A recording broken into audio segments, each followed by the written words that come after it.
Hello students, आज के video lecture में हम फ्लो चार्ट के बारे में पढ़ेंगे कि फ्लो चार्ट क्या होता है। आइए देखते हैं हमने क्या लिखा है।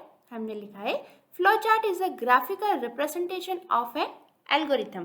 फ्लो चार्ट किसी एल्गोरिथम को ग्राफिकल फॉर्म में रिप्रेजेंट करता है, यानी एल्गोरिथम की लिखी हुई प्रत्येक लाइन को डायग्राम के रूप में या स्पेशल सिंबल के रूप में दर्शाता है। आगे बढ़ते हैं तो नेक्स्ट पॉइंट हमने लिखा है programmers often use it as a program planning tool. ये लाइन याद रखिएगा, program planning tool to solve a problem.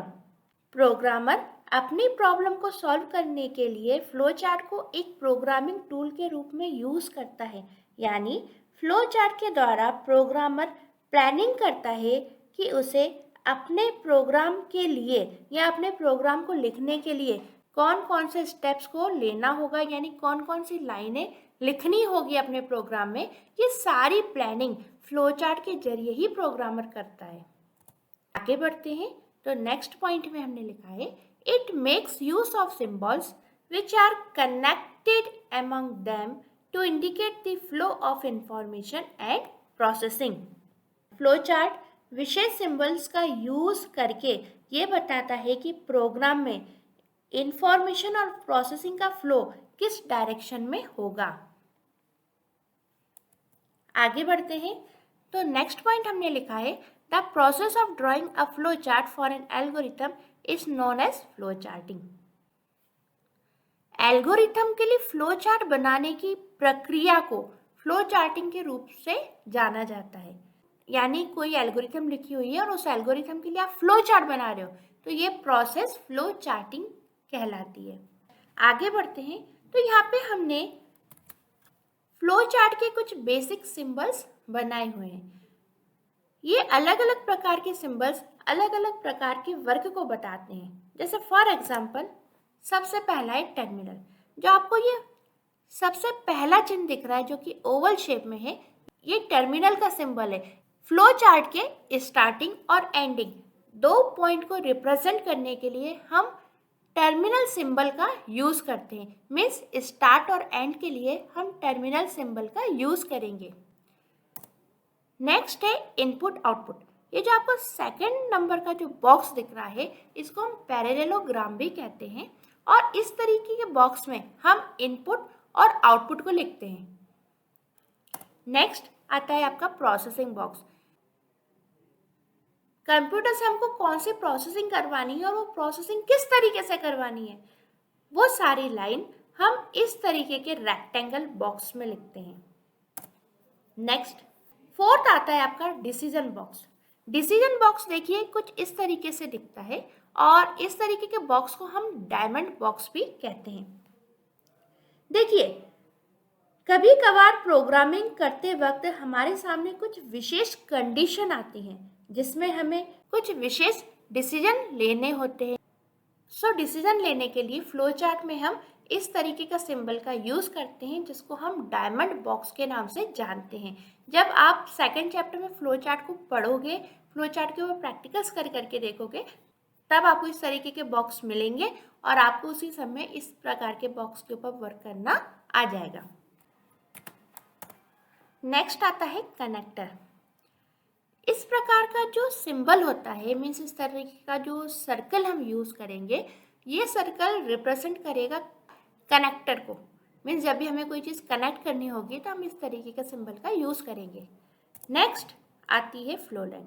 ये जो आपको एरो दिख रहा है इसी को हम बोलते हैं फ्लो लाइन। फ्लो लाइन ये बताती है कि हमारा प्रोग्राम किस डायरेक्शन में मूव कर रहा है। तो ये सारी चीज़ें अभी तो आपको अच्छे से पढ़नी है और इसको समझना है। जब हम इसका प्रैक्टिकली यूज़ करेंगे तब आपको ये सारी चीज़ें बहुत अच्छे से समझ में आ जाएंगी। ओके, तो ये जो आपने सिंबल्स देखे हैं, इन सिंबल्स के इनमें से कुछ स्पेशल सिंबल्स के जरिए हम फ्लो चार्ट बनाने की कोशिश करते हैं। फ्लो चार्ट हम बनाएंगे अपनी एल्गोरिथम के ऊपर, ओके, और एल्गोरिथम भी हम यूज़ करेंगे जो आपने प्रीवियस वीडियो लेक्चर में पढ़ लिए। मीन्स 2 नंबर के एडिशन की एल्गोरिथम आपने प्रीवियस वीडियो लेक्चर में पढ़ी थी, उसी 2 नंबर की एल्गोरिथम के ऊपर हम फ्लो चार्ट को बनाने जा रहे हैं। सो नाउ सबसे पहले आपने एल्गोरिथम में सीखा था, सबसे पहले आपको क्या लिखना होता है, स्टार्ट, ओके। और जस्ट मैंने आपको भी बताया स्टार्ट यानी फ्लो चार्ट को स्टार्ट करने के लिए और एंड करने के लिए हम विशेष टर्मिनल सिंबल का यूज करते हैं। तो इस तरीके का ओवल शेप का हम यूज करेंगे स्टार्ट करने के लिए, और इस शेप को हम ओवल शेप भी बोल सकते हैं और टर्मिनल बॉक्स भी बोल सकते हैं। आगे बढ़ते हैं। तो आपने सेकंड स्टेप देखी थी एल्गोरिथम में, रीड ए बी। अब बहुत ज़्यादा डीप में मैं एल्गोरिथम नहीं समझाऊंगी क्योंकि आपने एल्गोरिथम इसके प्रीवियस वीडियो में बहुत अच्छे से सीखी हुई है। नाउ नेक्स्ट आता है रीड ए बी, जिसका मतलब क्या है, कंप्यूटर को ए और बी यानी दो नंबर को रीड करना है। अब रीड कहाँ से करेगा, तो कंप्यूटर को दो नंबर रीड करने के लिए यूजर देगा। तो जो यूजर कंप्यूटर को देता है वो चीज़ क्या होती है, इनपुट। और मैंने जस्ट बताया इनपुट के लिए हम एक पैरेललोग्राम बॉक्स का यूज करेंगे। ओके, लेकिन बॉक्स का यूज करने से पहले हमारे पास एक फ्लो लाइन होनी चाहिए। ठीक है, तो इस तरीके का हम एरो का यूज करेंगे और फिर हम पैरेललोग्राम का यूज कर रहे हैं जिसमें हमने लिखा है रीड ए बी, यानी जो हमारा इनपुट का इंस्ट्रक्शन है वो इनपुट का इंस्ट्रक्शन हमारे इस तरीके के पैरेललोग्राम बॉक्स के अंदर जाएगा। और इस बॉक्स को हम क्या बोलते हैं, पैरेललोग्राम बॉक्स भी बोल सकते हैं और इनपुट आउटपुट बॉक्स भी बोल सकते हैं। देन थर्ड, हमने एल्गोरिथम में सीखा था कंप्यूटर दो नंबर को एक्सेप्ट करने के बाद उन दो नंबरों को क्या करेगा, जोड़ेगा, और जोड़ने के बाद उनका आंसर फाइंड आउट करेगा, यानी प्रोसेसिंग करेगा सिस्टम। ओके, सो प्रोसेसिंग के लिए कौन सा बॉक्स आएगा, तो अभी मैंने जस्ट आपको बताया था एग्जांपल में कि प्रोसेसिंग के लिए एक रेक्टेंगल बॉक्स आता है। ओके, फिर से वही बात कि कोई भी बॉक्स नया आता है उसको जोड़ने के लिए सबसे पहले आवश्यकता किसकी होती है, फ्लो लाइन की। तो हम पहले फ्लो लाइन का यूज करेंगे और फिर यहाँ पे यूज करेंगे हम प्रोसेसिंग बॉक्स। इसको हम रेक्टेंगल बॉक्स भी बोल सकते हैं। यानी यदि आपको किसी भी प्रकार की प्रोसेसिंग लिखनी है फ्लो चार्ट के अंदर तो आप बिल्कुल इसी तरीके का बॉक्स बनाएंगे और इसी प्रकार के बॉक्स के अंदर प्रोसेसिंग लिखेंगे। नेक्स्ट, फोर्थ स्टेप में हमने लिखा था प्रिंट सम। प्रिंट सम क्या है, प्रिंट सम का स्टेटमेंट ये बता रहा है कि कंप्यूटर जो भी आंसर आया है यानी जो भी सम आया है ए और बी को जोड़ने पर उस सम की वैल्यू को प्रिंट कराएगा। यानी कंप्यूटर जो यूजर को देता है वो चीज क्या होती है, आउटपुट। और जस्ट अभी बताया आउटपुट के लिए भी आपको सेम पैरेललोग्राम का यूज करना होगा, यानी इनपुट के लिए भी इसी तरीके का बॉक्स का यूज करोगे और आप आउटपुट के लिए भी सेम इसी तरीके के बॉक्स का यूज करोगे। ओके, सो फिर वही बात कि जब भी कोई बॉक्स हमको जोड़ना हो तो सबसे पहले किसकी आवश्यकता है, फ्लो लाइन की। और फ्लो लाइन के बाद अब हमने जोड़ दिया यहाँ पे पैरेललोग्राम बॉक्स या इनपुट आउटपुट बॉक्स, और उसके अंदर हमने क्या लिख दिया, आउटपुट। अब आखिरी में पांचवें स्टेप पे एंड हो चुकी है आपकी एल्गोरिथम। तो हम एक नया बॉक्स जोड़ेंगे, उसके लिए हमें क्या चाहिए, एक फ्लो लाइन, और फिर उसके बाद हमने टर्मिनल बॉक्स लगा दिया है जिसको हमने बताया एंड। ओके, तो यहाँ पे आपको क्या क्या चीज समझ में आई, एक तो स्टार्ट और एंड इन दोनों के बॉक्स सेम है।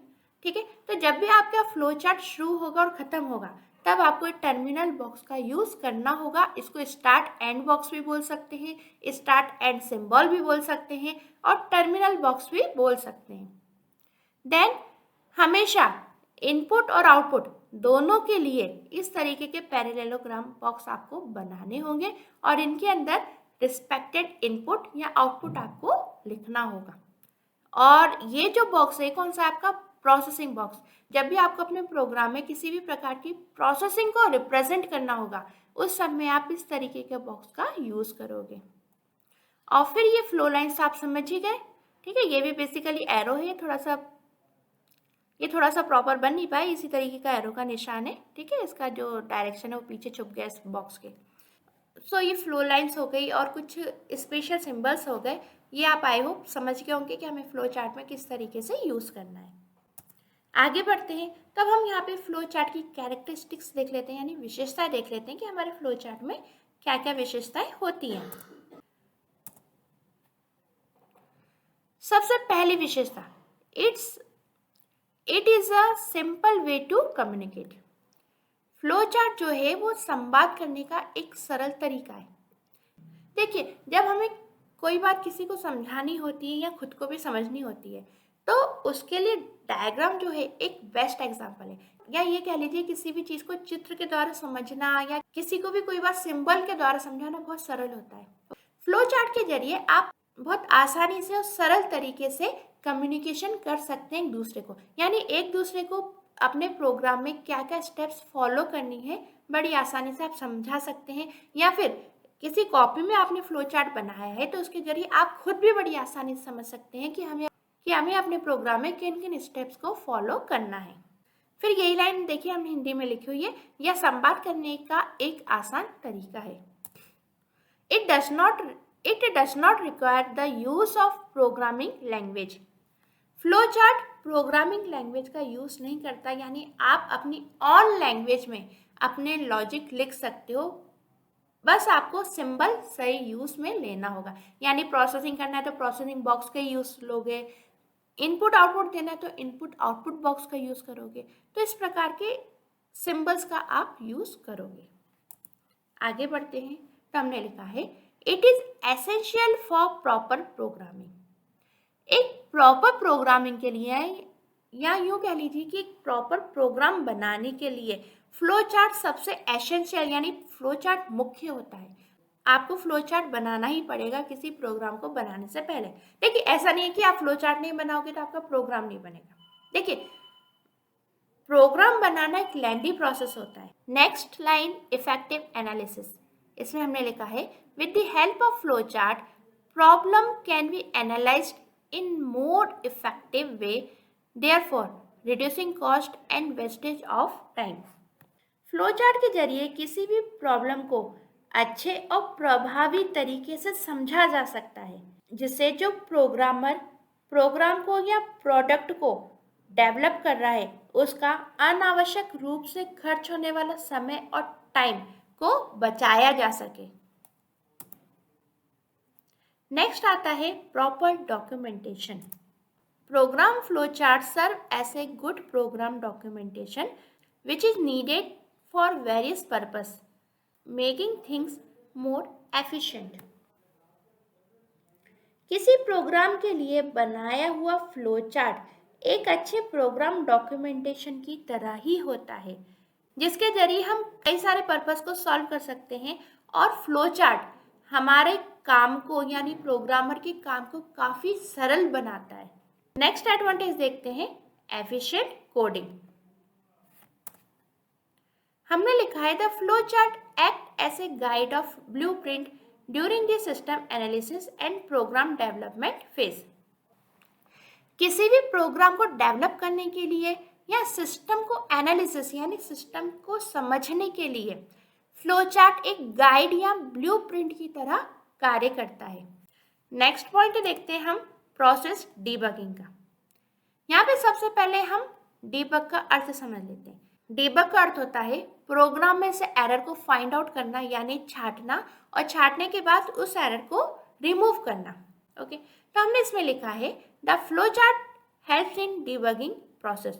जो फ्लो चार्ट है वो हमारी डीबगिंग की प्रोसेस में हेल्प करता है, यानी फ्लो चार्ट के जरिए हम प्रोग्राम की एरर को फाइंड आउट कर सकते हैं और एरर को फाइंड आउट करके उन एरर्स को हम रिमूव कर सकते हैं। आगे बढ़ते हैं तो नेक्स्ट पॉइंट आता है एफिशिएंट प्रोग्राम मेंटेनेंस। इसमें हमने लिखा है the maintenance of operating program becomes easy with the help of flow chart.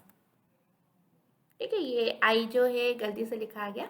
Computer पे प्रोग्राम को ऑपरेट करना फ्लो चार्ट की मदद से काफ़ी सरल हो जाता है, या ये कह लीजिए कि प्रोग्राम का जो मेंटेनेंस है वो फ्लो चार्ट की मदद से काफ़ी सरल हो जाता है। अब हम बात करते हैं डिसएडवांटेज ऑफ फ्लो चार्ट्स। देखते हैं फ्लो चार्ट के क्या क्या डिसएडवांटेज हैं।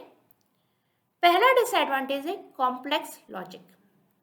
इसमें हमने लिखा है sometimes the program logic is quite complicated, in that cash flow chart becomes complex. यही चीज़ देखिए हमने यहाँ हिंदी में भी लिखी हुई है, कभी कभी प्रोग्राम लॉजिक काफ़ी जटिल होता है, उस स्थिति में फ्लो चार्ट जटिल हो जाता है। ओके, सो अगर प्रॉब्लम काफ़ी कॉम्प्लेक्स है, काफ़ी जटिल है, तो उसका फ्लो चार्ट भी काफ़ी जटिल बनेगा। तो एक बहुत बड़ा डिसएडवांटेज है फ्लो चार्ट का। नेक्स्ट ऑल्ट्रेशन एंड मॉडिफिकेशन हमने लिखा है, if alterations are required the flow chart में require redrawing completely. This will usually waste valuable time.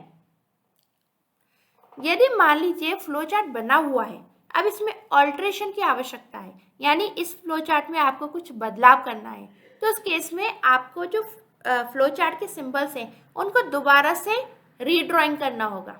Okay, और ये जो दोबारा से रीड्राइंग करने का जो प्रोसेस है, इसमें हमारा जो वैल्यूएबल टाइम है वो काफ़ी बर्बाद हो जाता है। नेक्स्ट आता है आपका डिसएडवांटेज, वो है आपका रिप्रोडक्शन। हमने इसमें लिखा है as the flow chart symbols can not be typed, reproduction of flow chart becomes a problems. देखिए फ्लो चार्ट आपने देख लिया, फ्लो चार्ट कुछ टाइप की हुई प्रोसेस तो है नहीं, फ्लो चार्ट को बेसिकली हम सिंबल्स के द्वारा रिप्रेजेंट करते हैं और सिंबल्स के अंदर हम अपनी जो भी प्रोसेस होती है उसको लिखते हैं, यानी जो भी हमारी वर्किंग स्टेप्स है उनको हम फ्लो चार्ट के सिंबल्स के अंदर लिखते हैं। ठीक है, अब ये टाइपिंग प्रोसेस नहीं है, तो इन केस यदि आपको फ्लो चार्ट दोबारा बनाना पड़ जाए तो दोबारा बनाना काफ़ी कठिन हो जाता है, क्योंकि आपको फिर क्या करना होगा, सारे के सारे सिंबल्स ड्रॉ करने होंगे और फिर ड्रॉ करने के बाद उनके अंदर स्टेप्स लिखनी होगी। तो फ्लो चार्ट का जो रिप्रोडक्शन है ये थोड़ा सा जटिल हो जाता है, या यूँ कह लीजिए काफ़ी टाइम कंज्यूमिंग हो जाता है, बहुत सारा टाइम आपका इसमें वेस्ट हो जाता है रिप्रोडक्शन के केस में। ओके गाइस, तो ये थे हमारे फ्लो चार्ट के डिसएडवांटेज। आई होप आपको फ्लो चार्ट समझ में आया होगा, फ्लो चार्ट कैसे बनाते हैं उसका जो एग्जांपल दिया था उससे आपको फ्लो चार्ट बनाना आया होगा। साथ ही साथ में हमने फ्लो चार्ट के एडवांटेज और डिसएडवांटेज हमने यहाँ पर पढ़े हैं। Okay students, bye bye. So मिलते हैं नेक्स्ट वीडियो लेक्चर में।